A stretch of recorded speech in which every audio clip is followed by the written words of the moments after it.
Hi folks, welcome to Cooking with Brian. Today we are going to fix Daddy's Italian meatloaf.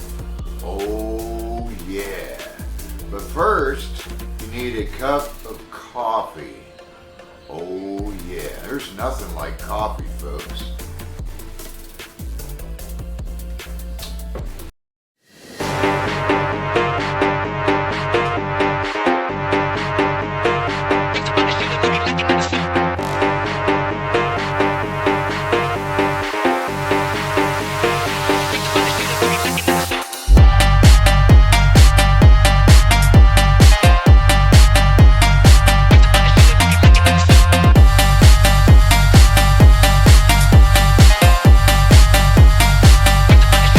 This is Cooking with Brian, a cooking show with food that actually tastes great.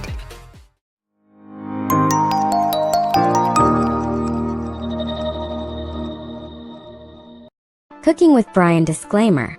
Cooking with Brian is a zero-liability cooking show. All bad things are your fault, and all good things are Brian's fault. Food may be hot or cold, may cause pain for sensitive teeth. If you hurt or injure yourself or others, you assume 100% responsibility for your actions, and release Brian from any and all liability. If you do anything to cause friends or family or yourself to choke, immediately do a Heimlich maneuver on the affected party. Knives and other kitchen dooflinkies are very sharp, may cause dismemberments, bleeding, or even deaths. You assume all such guilt and liability for unexpected or even expected actions, including but not limited to stupid things. Cooking with Brian is a do-at-your-own-risk cooking show. If you are unsure how to engage in cooking without causing mayhem, then perhaps it's not as good of an idea as you once thought. And on behalf of Cooking with Brian, thank you for watching and thanks for your understanding. Okay folks, make sure you get your coffee.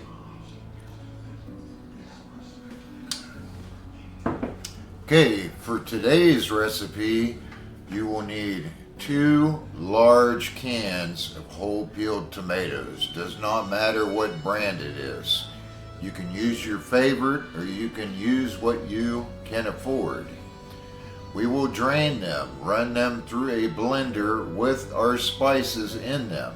For your spices, you will need onion powder, garlic powder, basil leaves, and oregano leaves. Maybe some salt and some black pepper. You will need some potatoes. I like to use red potatoes or gold potatoes because those ones you do not need to peel, folks, because we do not have time to peel tomatoes. We'd rather cut them and eat the peelings. You will need 1 onion, and you will need 2 pounds of organic ground beef.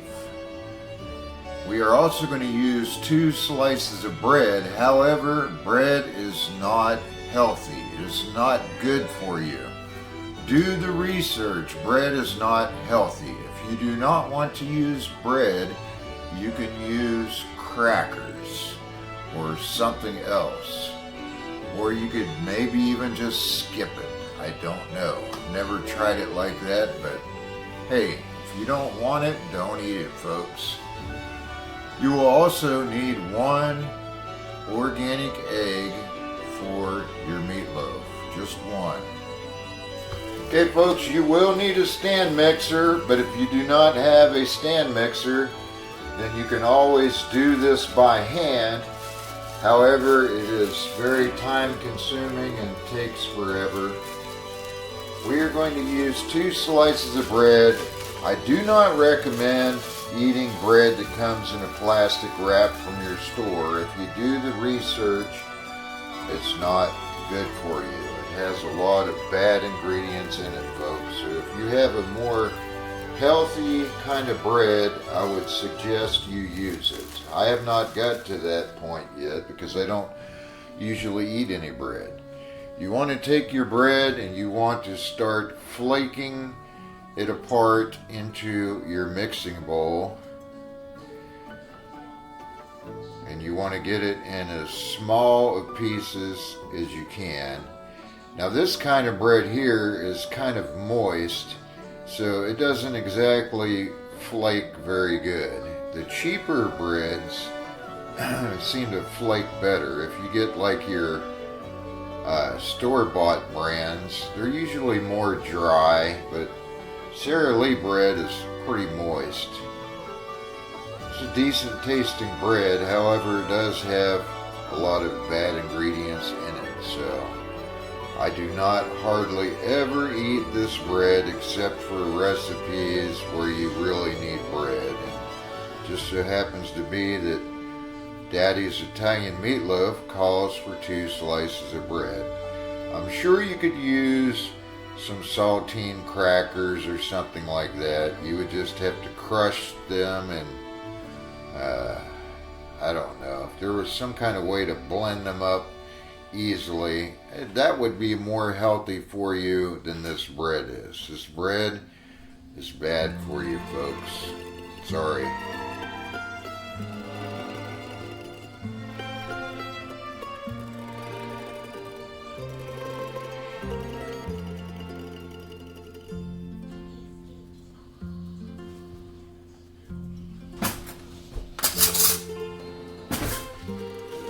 Okay, folks, then you want to get you some Celtic salt, which is good for your health, folks.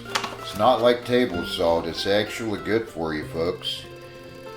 And we get, I don't know, maybe about 1/3 of a teaspoon or so here. It's kind of a little bit heaping. And we're going to sprinkle this in there. You want to take some black pepper, and there's about 2 good dashes in there. Alright, we're going to put about 4 dashes of oregano leaves and about the same thing of basil.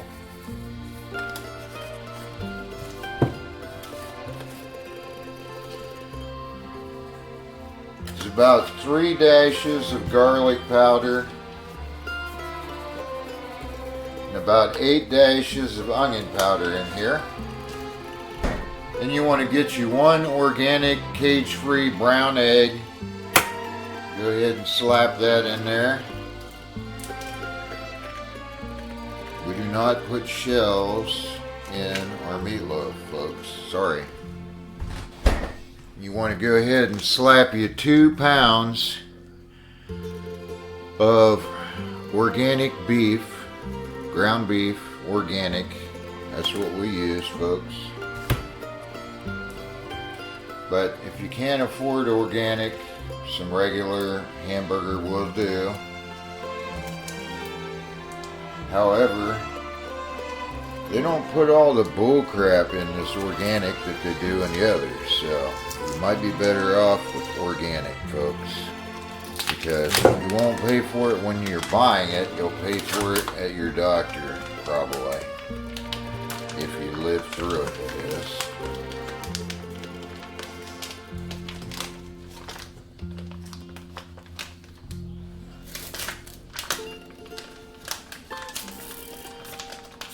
After you dump your hamburger in here, you need to make sure you wash your hands. They say cleanliness is next to godliness. However, it ain't in the Bible, folks. It says nothing about cleanliness being next to godliness in the Bible. Sorry, folks. But that's just the way it is. And I only know because I've read the whole Bible multiple times. You still need to have clean hands, whether it's written in the Bible or not.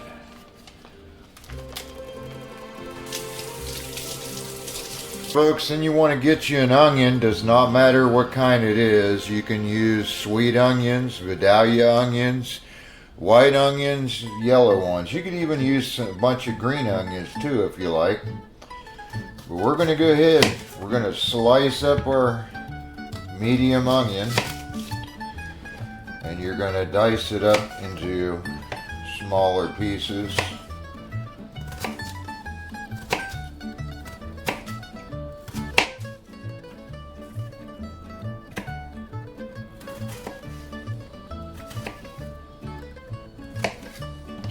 notice we're slicing onions and we're not slicing fingers. So don't cut your fingers, folks. If you cut your fingers, it's your fault. Seek medical aid immediately. Do not cut your fingers or your hands. Do not stick yourself with knives or any of that crazy stuff, folks. We're only slicing and dicing an onion. We're not slicing fingers and other extremities. Do not do it. Okay, folks, we're going to go ahead and dump our onions in here with our meatloaf that we're preparing. Keep your cutting board and your knife to the side. Do not put it in your sink yet because we are going to be dicing potatoes. You want to go ahead and stick your thing back in your stand mixer.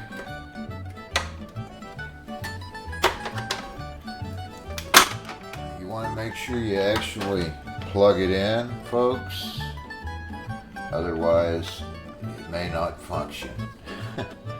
Unless you have some kind of battery operated mixer, which I've never heard of them, but you never know. Alright, we're going to go ahead and whip it up. Okay, folks, the next thing you need is you need a deep dish lasagna pan, and you want to go ahead and spray your pan. We're using Pam olive oil today.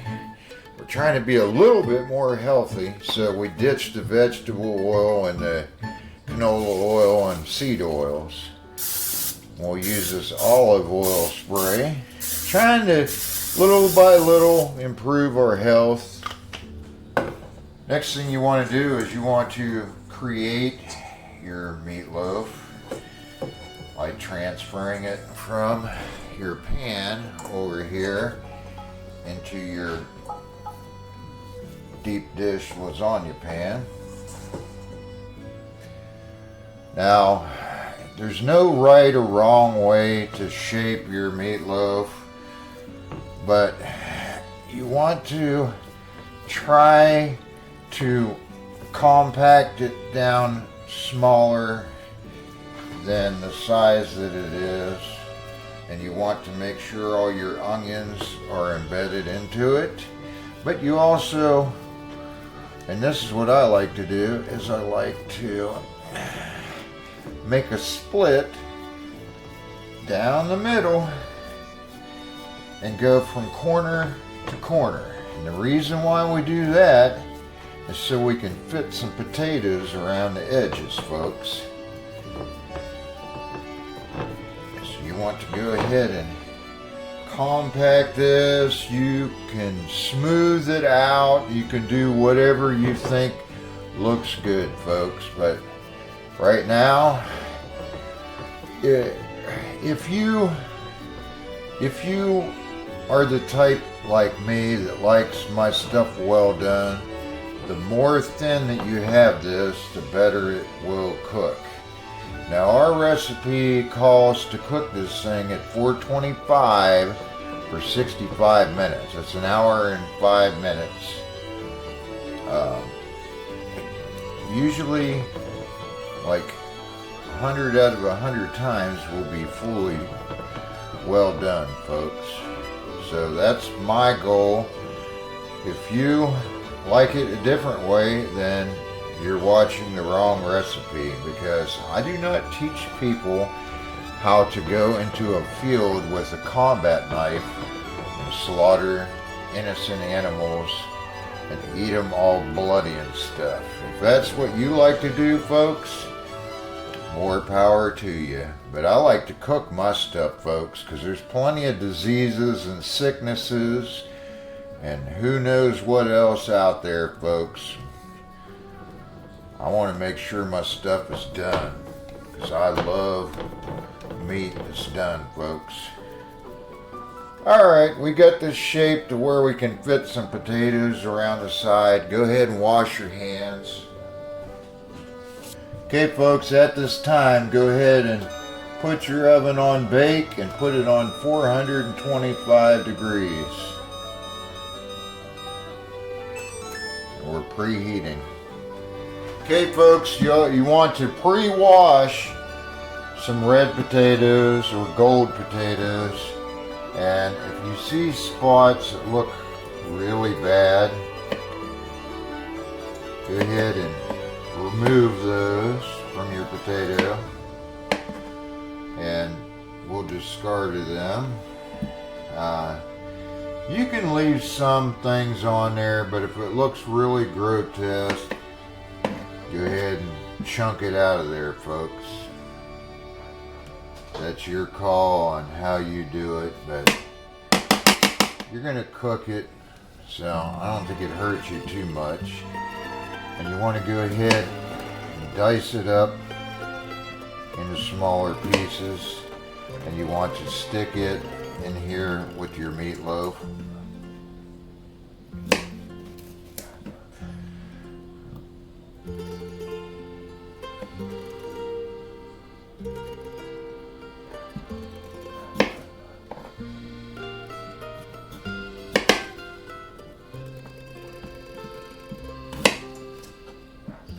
Another way with potatoes, smell them.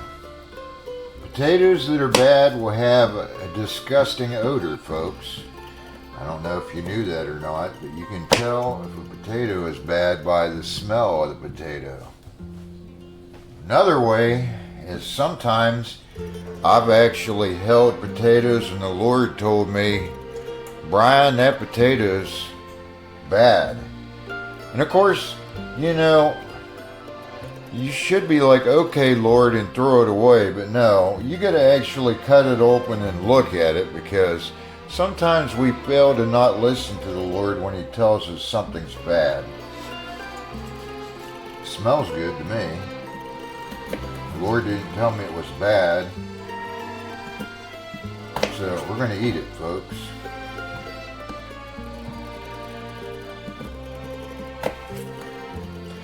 Might even want to think about praying. If you are that worried about it, just go ahead and pray. Say, Lord, or maybe you could say, Lord, could you please bless my potatoes?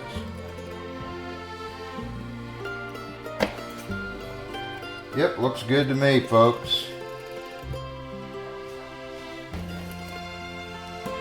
Oop, that's got a big bad spot in it, so we're going to chunk that part of it. No sense in throwing the rest of it away, because it's still good, folks. Alright, this potato had a bad spot in there, so we're going to cut it out and cut a little bit around it. Use your own discretion, folks. If you like taking risks, just, I guess you could eat it, but if you get sick, it's your fault, not mine, folks. Sorry. That one has a few extra bad spots in it, so we're going to cut that out as best as we can. No sense in wasting it all. That looks a little discolored over there, so we'll go ahead and cut that part out just for safety's sake. You want to fill in these gaps around your meatloaf with your tater. Make sure you fix enough potatoes to feed your army. However many you got to feed is actually how many potatoes you need to fix.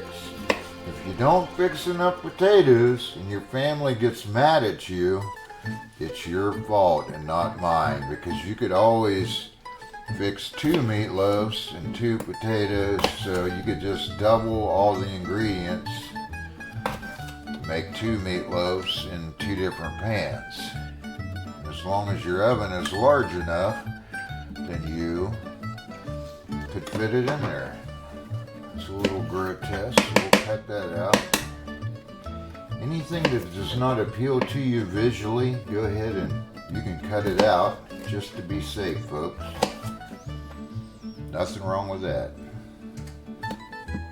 Make sure you clean your mess up, throw your trash away, and clean up after yourself, folks. That way your spouse won't execute you. Okay, folks, get you two cans of whole peeled tomatoes, 28-ounce cans. 2 cans. Go ahead and open them. You want to go ahead and drain your tomatoes. Okay, folks, then you want to dump your tomatoes in your blender.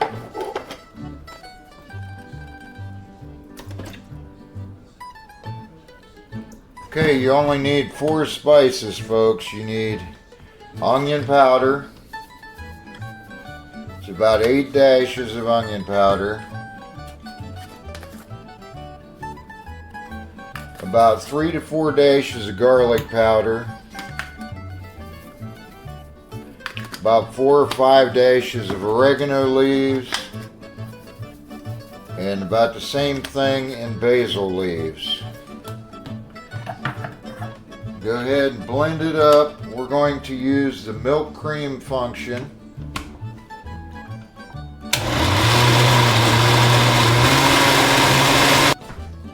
Okay, folks, then you want to take your sauce and go ahead and stick some on your potatoes. Make sure that every potato gets some sauce on it. Do that before you put any over your meat. Make sure that you at least get some sauce on every potato, because any potato that is sticking out, folks, will burn. Then you want to go ahead and dump some over your meatloaf. Whatever's remaining, just dump over your potatoes as best as you can, folks.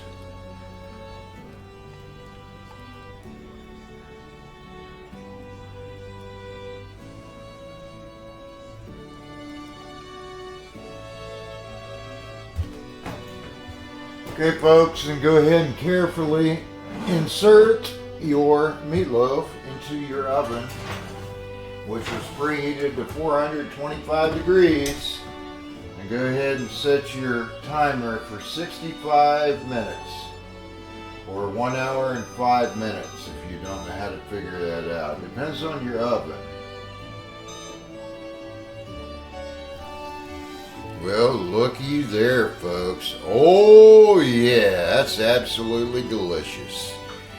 Make sure you let it cool for about 10 or 15 minutes before you do anything with it after you remove it from the oven. Absolutely delicious. Oh yeah.